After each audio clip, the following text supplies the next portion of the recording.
नमस्कार। आज हम एक बहुत ही विशेष समयावधि पर पितृपक्ष पर थोड़ी गहराई से बात करने वाले हैं। हमारे पास कुछ लेख और नोट्स हैं जो इस परंपरा के आप कह सकते हैं अलग-अलग पहलुओं पर रोशनी डालते हैं। हमारा इरादा है पितृपक्ष के पीछे का मतलब समझना, इससे जुड़ी रस्में, मान्यताएं और आज भी ये क्यों प्रासंगिक हैं, इस पर बात करना। ये वो 16 दिन हैं जो पूरी तरह से मतलब पूर्वजों को समर्पित माने जाते हैं। बिल्कुल। तो चलिए इस विषय में और उतरते हैं, इसकी परतें खुलते हैं। बिल्कुल बिल्कुल, ये एक बहुत ही गहरा सांस्कृतिक और आध्यात्मिक समय है। अपने पूर्वजों के प्रति ना एक तरह से कृतज्ञता और सम्मान जताने का, ये हमें अपनी जड़ों से फिर से जुड़ने का एक मौका देता है। हाँ, तो शुरू करते हैं बिल्कुल बुनियादी सवाल से। आखिर ये पितृपक्ष है क्या?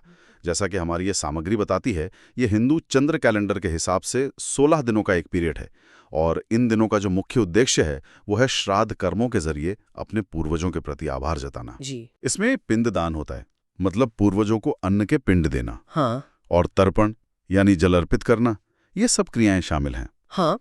तो ये एक तरह से अपने गुजरे हुए प्रियजनों को याद करने का, उनके योगदान को सराहने का समय है। आपने बिल्कुल सही कहा। और ये जो शब्द है ना श्राद्ध, इसका जो मूल है वो श्रद्धा में है। अच्छा। जिसका मतलब होता है गहरा विश्वास, निष्ठा, सम्मान। तो ये सिर्फ कुछ रस्में निभाना भर नहीं है, ये अपनी वंशावली से जुड़ने का, अपने कुल की जो निरंतरता है उसे महसूस करने का और उन लोगों के प्रति आभार जताने का तरीका है जिनके कारण आज हम हैं।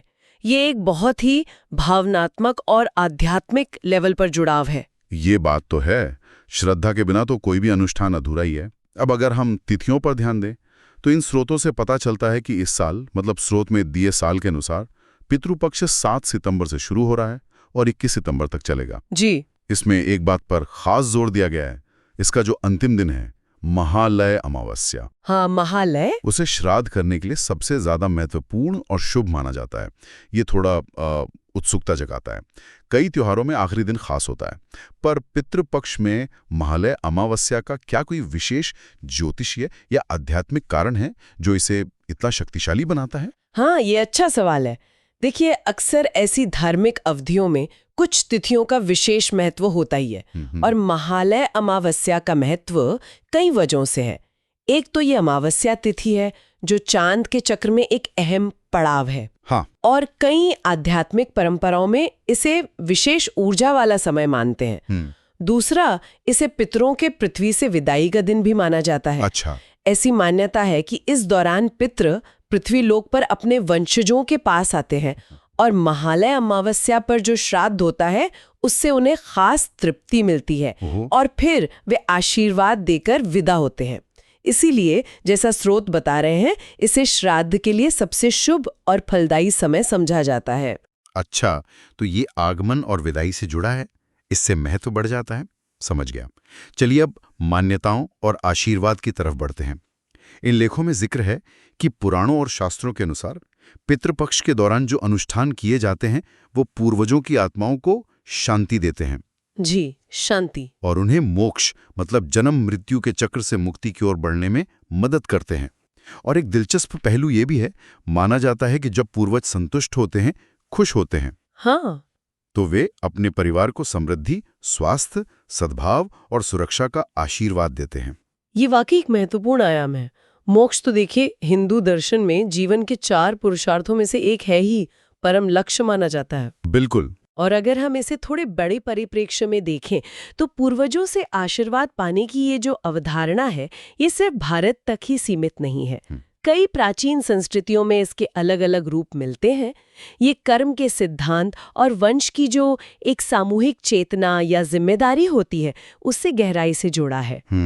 ये विचार कि हमारे कर्मों का असर न सिर्फ हम पर बल्कि हमारे पूर्वजों और आने वाली पीढ़ियों पर भी पड़ता है, वो यहाँ साफ दिखता है। स्रोत इसी ओर इशारा करते हैं कि संतुष्ट पूर्वजों का आशीर्वाद परिवार की निरंतरता और कल्याण के लिए जरूरी माना गया है। सही बात है।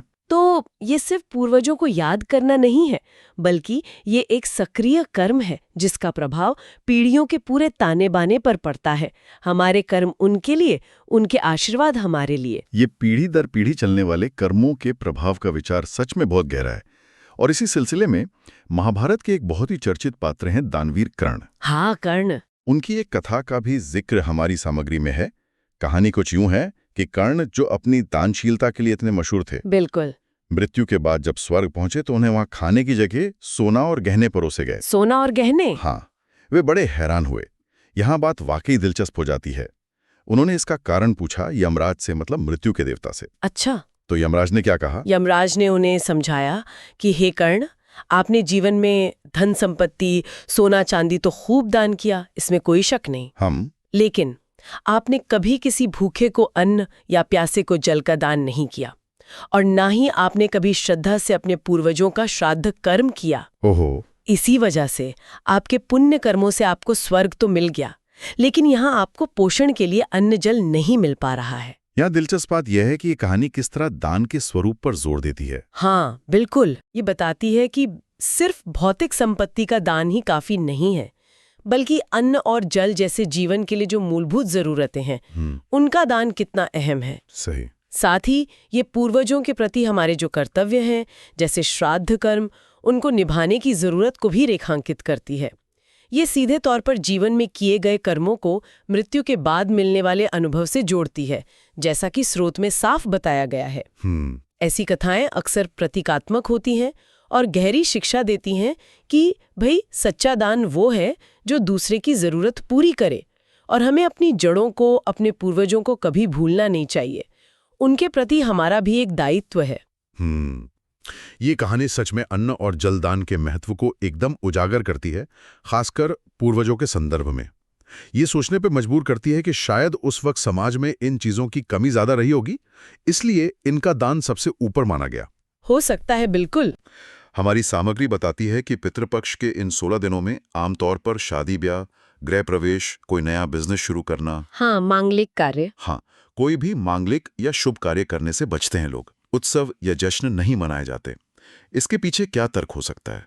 क्या ये सिर्फ शोक का समय है? देखिए, इसे सिर्फ शोक का समय कहना शायद पूरी तरह ठीक ना हो।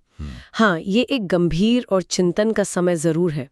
शुभ कार्यों से बचने के पीछे का जो लॉजिक है, वो इस अवधि की खास प्रकृति से जुड़ा है। जी। जैसा हमने पहले बात की, मान्यता है कि इस समय हमारे पूर्वजों सूक्ष्म रूप में हमारे आसपास होते हैं। जी। इसलिए ऊर्जा जो है वो सांसारिक उत्सवों और भोग विलास के बजाय आत्मनिरीक्षण, स्मरण और आध्यात्मिक साधनाओं पर केंद्रित की जाती है। जी। ये एक तरह से अपनी दिनचर्या को थोड़ा संयमित करके अपनी चेतना को पूर्वजों से जोड़ने की कोशिश है। अच्छा। जैसा कि स्रोत भी इशारा करते हैं, ध्यान पूरी तरह से पूर्वजों को याद करने, उनके प्रति सम्मान जताने और पूजा पाठ व दान पुण्य के जरिए उनका आशीर्वाद पाने पर होता है। तो ये शोक से ज्यादा सम्मान और संयम का समय है। हाँ, ये समझ आता है कि ध्यान भटके नहीं और पूरी श्रद्धा बनी रहे। और इसी श्रद्धा से जुड़ी एक और महत्वपूर्ण प्रथा है दान। हाँ, दान। इन लेखों के अनुसार पितृपक्ष में दान का बहुत ज्यादा महत्व बताया गया है।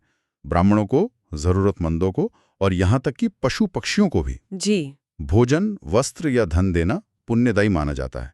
इसके पीछे की सोच ये है कि करुणा और सेवा का ये काम ये पक्का करता है कि हमारे पूर्वजों की आत्माओं को शांति और संतुष्टि मिले और बदले में वे वंश को आशीर्वाद दें। निश्चित रूप से। और ये दान की प्रथा हिंदू धर्म की कर्म योग यानी निस्वार्थ सेवा और धर्म यानी कर्तव्य की जो व्यापक अवधारणाएं हैं, उनसे बहुत खूबसूरती से जुड़ती है। ये एक दिलचस्प सवाल भी खड़ा करता है, जिस पर अक्सर लोग सोचते हैं क्या कि भाई हम यहाँ जीवित लोगों की या पशुओं की मदद करते हैं तो उसका फायदा दूर लोक में बैठे हमारे पूर्वजों को कैसे पहुँचता है। हाँ, ये सवाल तो आता है मन में। ये दरअसल पीढ़ियों के बीच कर्मों और उनके फलों के गहरे इंटरकनेक्शन को दिखाता है। ये दिखाता है कि हमारे किए गए अच्छे कर्मों का, निस्वार्थ सेवा का पुण्य असर सिर्फ हम तक सीमित नहीं रहता, बल्कि वो हमारे पूरे वंश वृक्ष में बहता है और हमारे पूर्वजों की आत्मा की शांति और सद्गति में भी सहायक होता है। ये एक तरह का आध्यात्मिक ऋण चुकाने जैसा भी है। ये वाकई एक बहुत गहरा और सुंदर विचार है कि हमारे कर्मों की गूंज पीढ़ियों तक कैसे पहुंच सकती है। अच्छा, अब बात करते हैं कुछ पवित्र स्थानों की जिनका पितृपक्ष के संदर्भ में खास महत्व है। जी, तीर्थ स्थान। स्तोत्र में नासिक के पास स्थित त्र्यंबकेश्वर ज्योतिर्लिंग का खास तौर पर उल्लेख किया गया है। हाँ, त्र्यंबकेश्वर। कहा गया है कि पितृपक्ष के अनुष्ठान करने के लिए ये जगह बहुत महत्वपूर्ण है। ऐसी मान्यता है कि यहाँ किए गए श्राद्ध कर्म या दूसरे संबंधित अनुष्ठान आत्माओं को मोक्ष दिलाने में बहुत प्रभावी होते हैं। बिल्कुल। हिंदू धर्म में तीर्थ स्थानों का यानी पवित्र स्थलों का बहुत महत्व है। माना जाता है कि कुछ खास स्थान अपनी भौगोलिक स्थिति, ऐतिहासिक या पौराणिक जुड़ाव या फिर वहां स्थापित देवता की शक्ति की वजह से एक विशेष आध्यात्मिक ऊर्जा या पवित्रता से भरे होते हैं। त्र्यंबकेश्वर उन्हीं में से एक है। ये भगवान शिव के 12 ज्योतिर्लिंगों में से एक है। ज्योतिर्लिंग मतलब शिव का एक अत्यंत पवित्र, स्वयंभू, प्रकाश स्वरूप माना जाने वाला प्रतीकात्मक रिप्रेजेंटेशन। जी। इसके अलावा ये गोदावरी नदी का उद्गम स्थल भी है, जो इसे और पवित्र बनाता है। अच्छा, ये भी है। स्रोत में ये भी बताया गया है कि त्र्यंबकेश्वर जैसी जगहों पर पितृदोष शांति के लिए विशेष पूजा सेवाएं भी उपलब्ध हैं, जैसे श्राद्ध पूजा, पिंडदान, काल सर्प दोष पूजा और नारायण नागबली पूजा। नारायण नागबली पूजा, ये क्या होती है? हाँ, ये नारायण नागबली पूजा खास तौर पर अकाल मृत्यु या सर्प दोष से जुड़े श्रापों के निवारण के लिए की जाती है। ये दिखाता है कि इन पवित्र स्थानों पर कर्मकांड का ज्ञान और विशेषज्ञता केंद्रित होती है, जो लोगों को इन महत्वपूर्ण और कभी-कभी जटिल अनुष्ठानों को ठीक से करने में मदद करती है। ऐसी मजबूत मान्यता है कि इन तीर्थों पर किए गए अनुष्ठानों का असर कई गुना बढ़ जाता है। तो हमने आज पितृपक्ष के कई अहम पहलुओं पर गौर किया। इसका मतलब क्या है? इसमें कौन सी मुख्य रस्में जैसे पिंडदान और तर्पण निभाई जाती हैं? इसके पीछे की गहरी मान्यताएं जैसे मोक्ष और पूर्वजों का आशीर्वाद। हाँ। कर्ण की वो यादगार कहानी जो दान के सही मतलब और पूर्वजों के प्रति कर्तव्य पर जोर देती है। बिल्कुल। इस दौरान पालन की जाने वाली प्रथाएं जैसे शुभ कार्यों से बचना और दान का महत्व और त्र्यंबकेश्वर जैसे पवित्र स्थानों की भूमिका। तो अगर इन सब बातों का एक सार निकालना हो, निचोड़ निकालना हो, तो क्या कहेंगे? मेरे हिसाब से तो मूल भाव स्मरण, सम्मान और कृतज्ञता का ही है। अपने पूर्वजों को याद करना, उनके प्रति आदर दिखाना और उन्होंने हमें जो जीवन दिया उसके लिए आभारी होना। आपने बिल्कुल सही सार निकाला है। ये पूरी अवधि हमें वंश, स्मृति, विरासत और जो जीवित हैं और जो दिवंगत हो चुके हैं उनके बीच के उस अटूट अदृश्य संबंध जैसे व्यापक मानवीय विषयों से जोड़ती है। ये हमें याद दिलाती है कि हम कहाँ से आए हैं, हमारी जड़ें क्या हैं और जीवन किस तरह एक पीढ़ी से दूसरी पीढ़ी तक लगातार बहता रहता है। ये एक तरह का रिमाइंडर है कि हम इस दुनिया में अकेले नहीं हैं, बल्कि एक बहुत लंबी श्रृंखला की एक कड़ी हैं। सही बात है। और जैसे हमारे पूर्वजों ने हमारे लिए किया, वैसे ही हमारा भी उनके प्रति एक दायित्व है और ठीक वैसे ही आने वाली पीढ़ियों का हमारे प्रति एक दायित्व होगा। ये निरंतरता का बोध कराता है। बिल्कुल। ये सब जानने और समझने के बाद एक विचार मन में आ रहा है, खासकर कर्ण की कहानी के संदर्भ में, जहां अन्न और जल जैसे खास किस्म के दानों पर इतना जोर दिया गया था। हाँ, वो कहानी आज भी बहुत प्रासंगिक है और ये हमें सोचने पर मजबूर करती है कि आज के इस भाग दौड़ भरे बदलते समय में जहां जीवन शैली बिल्कुल अलग हो गई है, हम पितृपक्ष के इस मूल संदेश, स्मरण, सम्मान और कृतज्ञता को कैसे जीवित रख सकते हैं? सही सवाल है। क्या दान के स्वरूप आज के संदर्भ में बदल सकते हैं? क्या पूर्वजों को याद करने और उनके प्रति सम्मान व्यक्त करने के तरीके नए हो सकते हैं, जबकि मूल भावना वही पवित्र और सच्ची बनी रहे? ये एक प्रश्न है जिस पर हम सभी अपने अपने स्तर पर विचार कर सकते हैं।